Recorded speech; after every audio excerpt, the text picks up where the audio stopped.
Greetings, urban farmers, gardeners, and healthy food visionaries. Farmer Greg here, and welcome to the 471st episode of the Urban Farm Podcast, where every day we work together to educate and inspire you to become part of your food revolution.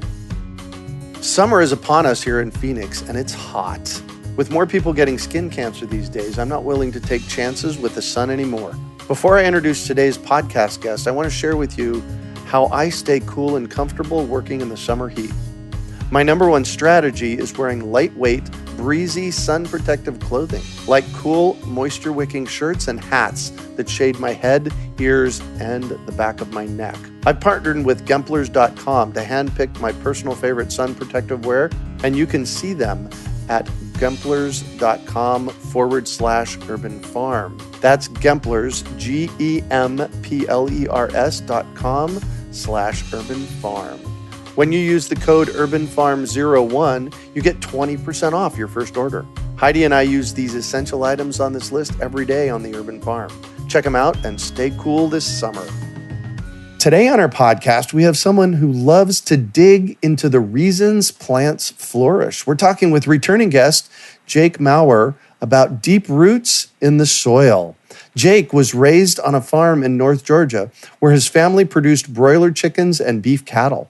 Growing up, the work was often hard, but the food was always good. Life on the farm is a good way to gain an appreciation for the connectivity of food production to our daily lives. Jake now works with farmers in Texas as a Texas A&amp faculty member in the Soil and Crop Science Department and as an extension specialist with Texas A&M AgriLife Extension to communicate the importance of managing soil as a natural resource. Jake, we got to meet you in podcast episode 292 way back in September of 2017. Welcome back to the show. Are you ready to rock roots? Yeah, man, let's do it. Excellent. So I periodically get press releases from a soil organization, and I can't remember, I'm drawing a blank as to which one it is, but your name came up and I reached out to you to talk about roots. So let's jump in and talk about roots. What's the big deal with roots? Oh, well, they're a pretty important part of the plant, actually. It's hard to know where to start with your question there, but we so often, almost always focus our attention on the top of the plant. If we're growing corn, we want corn. If we're growing tomatoes, we want tomatoes. If we've got basil in a pot, we want the basil, right? Mm-hmm. We give it some water, we give it some fertilizer, and that's often the end of our thinking. If we get what we want, we're happy, right? Sometimes things don't go right, and we don't get tomatoes, or we don't get corn, or our basil just dries up and dies in the pot. And a lot of times it's because we didn't really take care of the roots, right? So plants need roots. They start out, the first thing that grows, out of the seed is a bit of the cotyledon, right? And then the roots are coming out. And before it even pokes out of the surface, it's developing roots. So it's using energy from the seed to grow roots as an investment in its future before it can even photosynthesize, right? So roots are obviously a very important part of the plant. They anchor the plant to the surface of the planet, right? Keep it from just blowing off into the hinterlands. Mm-hmm. But they also provide this service for the plant where they are gathering water and nutrients for the plant. And that seems like such a simple thing, right? And I was just having this conversation with some master gardeners in Austin, Texas this morning, who I told to listen to your program. The soil is really not the uber hospitable environment we think it is for plants. So plants divert a large amount of their photosynthate, carbohydrates, and energy down to the roots in order to wrest and wrangle away nutrients from the soil that it really, frankly, doesn't want to give up that easily. Right. So plant roots are modifying the soil environment. So they modify it, Greg, physically, just by growing through the soil, right? So two solids can't occupy one volume, right? I think that's a law of physics. Something like that. Yeah. So if roots are going to exist in the soil, they have to push some of that soil aside. So that's a really substantial way in which they're modifying the soil environment. They're pushing soil particles aside, making space for themselves, channels, right? But they're also modifying that environment really, really heavily on the chemical side as well by exuding this cool cocktail of compounds, this acids, right, to increase the solubility of certain nutrients, chelators to keep micronutrient metals in play, enzymes to break down organic matter or liberate nutrients. Again, they just exude sugars to attract microbes. And chemotaxis, that's like a motion towards chemicals, a motion caused by a chemical gradient. So by releasing these sugars, they are calling out and say, here's some bait, here's some food. You guys come over here. And what they get in return is some activity by these bacteria, by these fungi that are attracted to sugars. It's like an easy lunch, but they're also modifying the environment by releasing their own chemicals, and their own activities benefit the plant. And so roots are really, really active, expending a large investment of energy by the plant in modifying that below ground environment.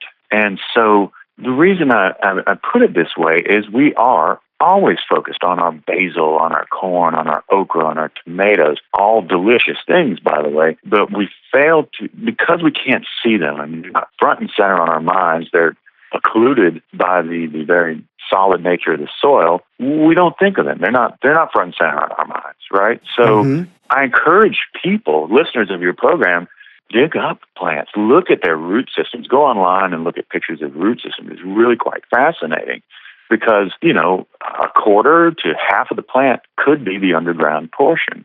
And it's doing some really, really cool things that we benefit from, right? And we get fresh, nutritious stuff from them because of all this. But we also get, you know, from plants that we don't eat, trees, prairie grasses, even weeds, right? They're doing things in the soil that improve infiltrability or the permeability of the soil by water. And so I think you're out on the West Coast, right? But surely you remember Hurricane Harvey, which hit us here in Texas a couple of years ago now, right? It made national news. It certainly is still on everybody's mind here. One of the things about Houston is that it's covered in heavy clays, which are not very permeable. That's just the soil type that happens to be there. And so when you get, 50 inches of rain over 2 nights, it doesn't have anywhere to go. It just can't percolate downward because the soil's not that kind of soil that accepts it. Right. You know, we think about using natural solutions to restore hydrologic functions in urban environments and increase the permeability and decrease the collection of water, the detention of water, and the overland runoff of stormwater. I think roots can play a really big part in that by creating channels by which water can go down into the soil and decreasing compaction and increasing permeability. So, you know, what we eat is important, of course, but also all the things that roots do for our ecological function, our environmental services, ecological services are something that we also maybe many of us don't focus on enough or think about or consider. So I bring that up.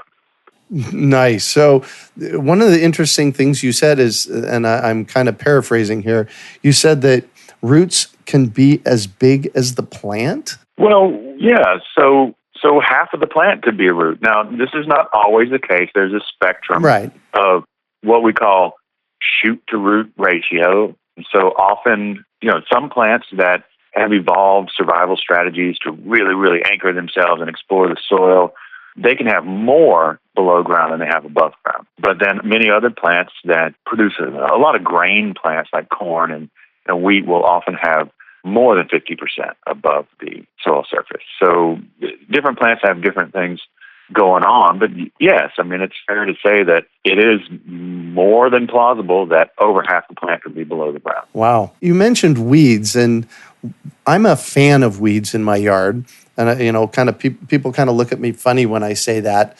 But what I've discovered about, yeah, exactly, right? What I've discovered about weeds is that they're pioneer species. So they show up first, they do the heavy digging, and they're mining nutrients out of the soil because they have a tendency, weeds generally have a tendency to be good nutrient miners. So what I'll often do with a weed is I'll cut it off an inch below the ground, throw the weed top into the chickens, and leave the roots of the weed in place. So I've cut off the growing tip of it, but I've left this could be massive root zone, root structure in there that eventually rots and creates pathways for water. What are your thoughts on that? I think that's very interesting. When you leave a root system in the ground and it starts to decay and its substance, shrinks away, it does leave behind what I mentioned and what you mentioned, a network of macropores is what we soil scientists call them, but basically channels that could be, a half a millimeter in diameter to a couple, 3 millimeters in diameter that just provide an easy pathway for the next plant's roots or for water to percolate in. And those are very important things to be happening in soil. When we don't have any roots at all, we don't have any of that going on, and soil's basically dead, not doing anything much. I shouldn't say that. I mean, soil's always got life going on in it, but in terms of building itself up, that's not what's happening when we don't have any roots in the soil at all. In fact, we would expect that organic matter would start to decrease without life, without plant life being part of the soil system. So one of the reasons that I like what you said about just leaving weed roots in your yard has a lot to do with a story that I dealt with a farmer that I work with a good bit in Central Texas, and we were talking about trying to get cover crops in. And it's not something we're always successful about in Texas. Fitting cover crops in between the late summer and the early planting dates we have here. And one of the reasons is our rainy season is over the winter. And it's hard to get equipment into the field to work the soil when the soil is very wet. These clays can be wet for a long period of time after a couple of inches of rain. And we were thinking about novel ways to treat cover crops. How could we get cheap cover crops so that we didn't, if the timing was off, we didn't have to worry about getting to maturity, or what could we do? And one of the things that we tried, there's this really universally hated weed called henbit here. Oh, yes. And it blows off water. Like, the farmers hate henbit because it steals all the water from your crop before you get it into the ground. But in that winter between 2017 and 2018, in this particular scenario, the soil was too wet to get into, and we were looking at missing a planting date for cotton. And so the farmer, instead of spraying herbicide to kill the henbit, left it alone and let it suck out water so that field was drier 2 or 3 days earlier than the other field so that he could plant. And that made a huge difference. 2 or 3 days is a huge difference with cotton. So thinking creatively about how we can use different plants that we may have a perception of as unwanted, and thinking about how their roots and their physiology works in terms of what we're trying to get out of our system is great. And that's clearly what you did there in your yard. Yeah. Well, and it's interesting. The farmer actually used the henbit to soak up the water or absorb the water because it's not soaking it up. Yeah, to blow it off, to transpire it into the atmosphere. Right. And so he was thinking creatively about what is normally an unwanted character of this plant suddenly became something he could exploit. Wow. That took some interesting thinking to go there. Yeah, and I was afraid when he admitted that at the Wednesday morning coffee shop that everybody would laugh at him, but he got along okay. Nice. You mentioned cover crops. Let's talk about the importance of cover crops. Oh, my goodness. I wouldn't know where to start with that, Greg. Well, why plant them? Let's go there. Why plant them? Okay, so one reason would be to keeping with the root theme, is to keep living roots in the soil system year-round. Okay, so that's a really important thing. If we go fallow over the winter, there are certain species of microorganisms that are obligate symbiotes, so they must have a mutualism. They can't live on their own. Right. And so if we harvest in, let's say, September, and we don't plant again until February or March, well, that's a whole 6 or 7 months where we just don't have anything for them to latch onto, right? And so they go very dormant, and it takes a much longer time for them to rebound in the spring and help out at beneficial microbes to help out our summer crop. So we give them a lifeline to hang on to by providing roots in the soil with live plants for them to be mutualistic with. Then their populations are greater.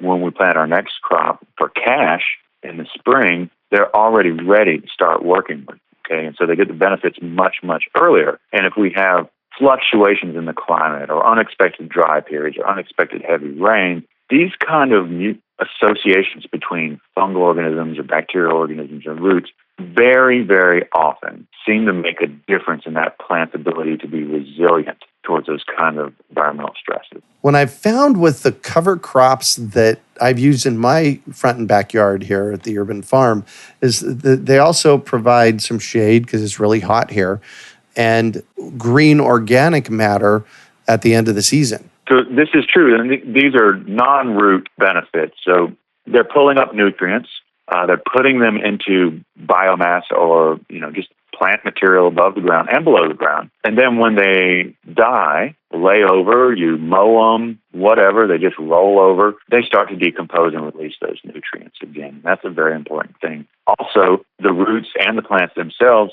prevent water and wind erosion of soil. Soil is a very, very important and often overlooked natural resource, right? And if we don't anchor it or stitch it together with plants, we can have the Dust Bowl occur again, where massive amounts, millions of tons of soil are transported via the wind from where they start to someplace else far, far away. And if you remember the story of the Dust Bowl, I don't know how much it is hyperbole because it was a little before my time, 1937. But supposedly, the most famous story that always sticks in my mind is that they were debating at the Capitol building whether to enact legislation to protect soil as a resource or provide some kind of amelioration in terms of fiscal resources for farmers.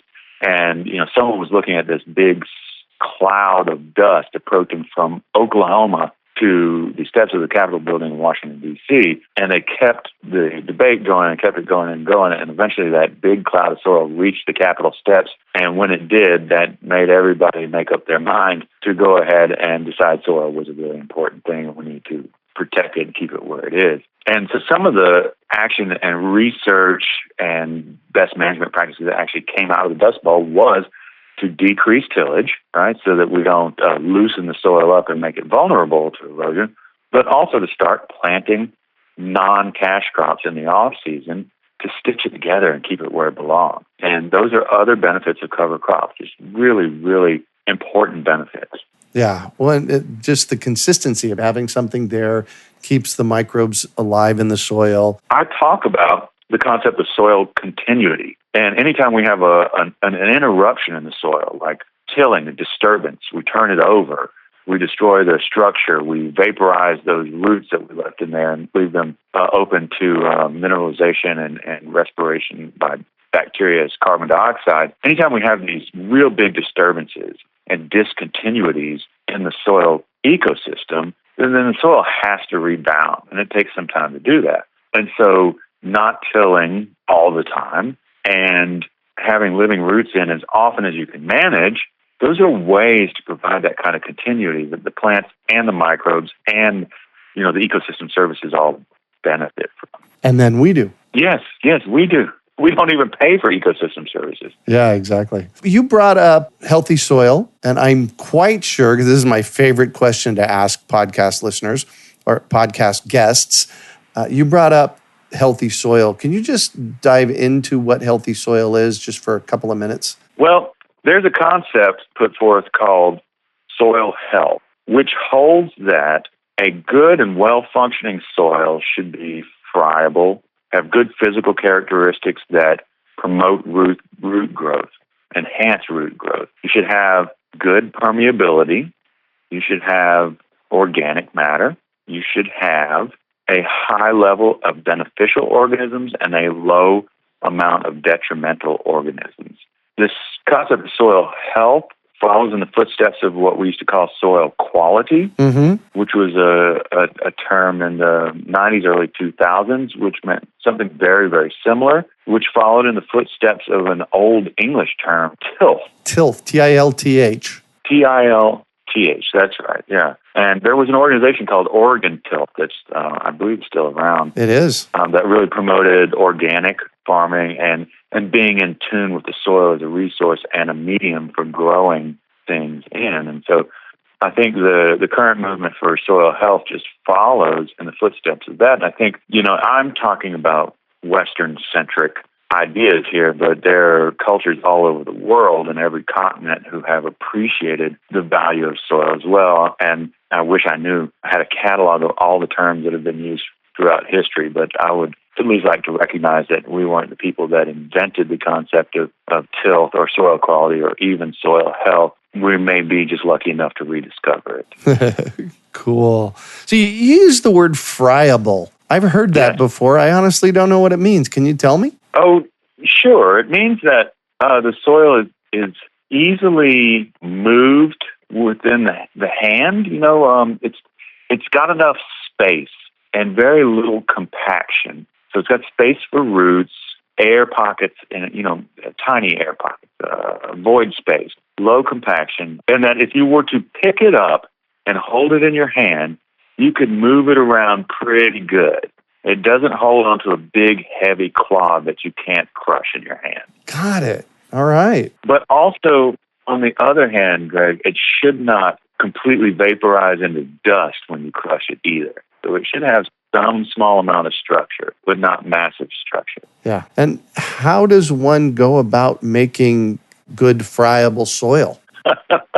Well, if you're lucky enough to live on, let's say, a silty loam that's not compacted, you're halfway there already. If you live on blackland clay in Texas, you're going to be fighting with friability your whole life because it's 45, 50% clay. When it's wet, it sticks to your shoes unforgivingly. And when it's dry, you can't even get a trowel through the top half inch. And so a lot of that has to do with the type of soil you're blessed with living on top of or working with. But there are things that you can do to increase the friability of soil. One is to have roots growing in it all the time. Yay. Roots are key. Adding organic matter, promoting the natural production of organic matter through roots, having good organisms, both the macroorganisms like worms, right? Raise your hand if you like worms. Oh, yeah. Both hands up. I see everybody's hand is raised now. That's good. And then microorganisms that we can't see either. And a lot of it has to do with these, I'm pretty sure last time we were talking about arbuscular mycorrhizal fungi, which are an obligate symbiote with plant roots.